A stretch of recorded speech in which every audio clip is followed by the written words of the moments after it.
दोस्तों, आज हम बात करने वाले हैं एक ऐसे टॉपिक पर जिसको लेके इंटरनेट पर सबसे ज्यादा कंफ्यूजन, प्रोपागेंडा और मिस इन्फॉर्मेशन फैली हुई है। अमेरिका और वेनेजुएला का कॉन्फ्लिक्ट। कुछ लोग कहते हैं अमेरिका ने वेनेजुएला पर अटैक किया, कुछ कहते हैं ऑयल के लिए वॉर हुई और कुछ इसे बस पॉलिटिकल ड्रामा बोल देते हैं। इस वीडियो में हम बिना इमोशन, बिना एजेंडा, सिर्फ वेरीफाइड फैक्ट्स और जियोपॉलिटिक्स के थ्रू पूरी कहानी समझेंगे, स्टेप बाय स्टेप। सबसे पहले एक बहुत इंपॉर्टेंट बात क्लियर कर देते हैं। अमेरिका ने वेनेजुएला पर officially full scale military invasion या डिक्लेयर्ड वॉर नहीं किया, ना इराक जैसे बॉम्बिंग्स, ना अफगानिस्तान जैसे ऑक्यूपेशन। लेकिन इसका मतलब ये बिल्कुल नहीं कि वेनेजुएला पर कोई अटैक ही नहीं हुआ। मॉडर्न दुनिया में अटैक सिर्फ मिसाइल से नहीं होता, इकोनॉमिक, पॉलिटिकल और स्ट्रेटेजिक प्रेशर भी अटैक होता है। वेनेजुएला कोई छोटा या वीक देश नहीं है। ये दुनिया के उन फ्यू कंट्रीज में से है जिनके पास सबसे ज्यादा प्रूवन ऑयल रिजर्व्स हैं। सऊदी अरेबिया से भी ज्यादा। ऑयल मतलब सिर्फ फ्यूल नहीं, ऑयल मतलब पावर, जियोपॉलिटिक्स और ग्लोबल कंट्रोल। इसी ऑयल ने वेनेजुएला को इंटरनेशनल पॉलिटिक्स का बैटलफील्ड बना दिया। 1999 में वेनेजुएला के प्रेसिडेंट बने ह्यूगो चावेज। चावेज ने अमेरिका को ओपनली चैलेंज किया। उन्होंने बोला, वेनेजुएला का ऑयल वेनेजुएलन्स का है, फॉरेन कॉरपोरेशंस का नहीं।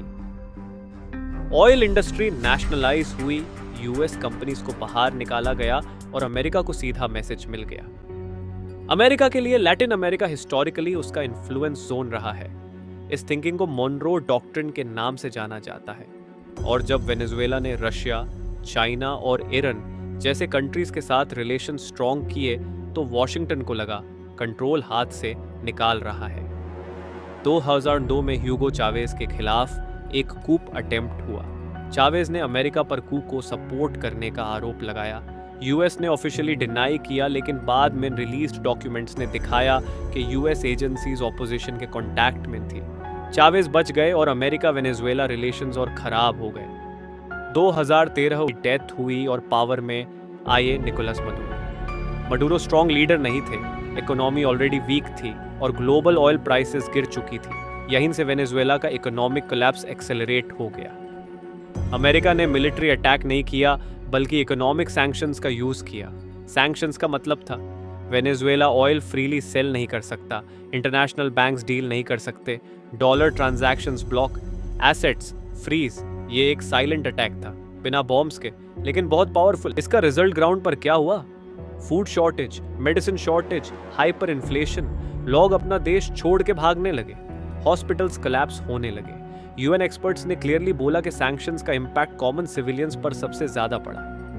2019 में अमेरिका ने एक नया मूव खेला। ऑपोजिशन लीडर हुआन ग्वाइडो को इंटरिम प्रेसिडेंट डिक्लेयर करके सपोर्ट दिया गया। ये एक क्लियर रेजिम चेंज स्ट्रैटेजी थी, मिलिट्री के बिना। मदुरो गवर्नमेंट ने इसे फॉरेन इंटरफेरेंस बोला। अमेरिका ने मदुरो और उनके ऑफिशियल्स पर ड्रग ट्रैफिकिंग और नार्को टेररिज्म के चार्जेस लगे। रिवॉर्ड्स अनाउंस किए गए, लेकिन आज तक इंटरनेशनल कोर्ट में मडुरो गिल्टी प्रूफ नहीं हुआ। ये एलिगेशंस ज्यादातर यूएस लीगल सिस्टम तक ही लिमिटेड रहे। तो असली मोटिव्स क्या थे? पहला, ऑयल।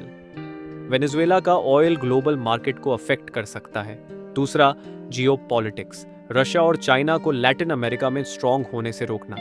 तीसरा, आइडियोलॉजी, सोशलिस्ट गवर्नमेंट्स जो यूएस डोमिनेंस को चैलेंज करती हैं। अगर अटैक का मतलब सिर्फ मिसाइल और टैंक समझा जाए तो शायद अटैक नहीं हुआ, लेकिन अगर अटैक का मतलब इकोनॉमी तोड़ना, कंट्री आइसोलेट करना और लीडरशिप चेंज फोर्स करना है, तो वेनेजुएला डेफिनेटली अटैक हुआ। किसको फायदा हुआ? शॉर्ट टर्म में अमेरिका को प्रेशर लेवरेज मिला, ऑपोजिशन को मॉरल सपोर्ट मिला, लेकिन नुकसान वेनेजुएला के कॉमन लोगों को, माइग्रेशन क्राइसिस, इंस्टेबिलिटी और लॉन्ग टर्म सफरिंग। तो दोस्तों, अमेरिका वेनेजुएला कॉन्फ्लिक्ट एक वॉर नहीं, बल्कि मॉडर्न कोल्ड वॉर है। ये स्टोरी ब्लैक और वाइट नहीं है, ये ग्रे है। और जब तक ऑयल, पावर और जियोपॉलिटिक्स रहेंगे, ऐसे कॉन्फ्लिक्ट्स चलते रहेंगे। सच हेडलाइंस में नहीं, लेयर्स के नीचे छुपा होता है, और आज हमने उन लेयर्स को डिकोड किया। अमेरिका और वेनेजुएला का कॉन्फ्लिक्ट सिर्फ दो देशों की कहानी नहीं है। ये पावर, ऑयल और इन्फ्लुएंस की एक ऐसी लड़ाई है जिसमें सबसे ज्यादा कीमत आम लोग चुकाते हैं। सच को समझने के लिए हमें शोर नहीं, सोच की जरूरत होती है।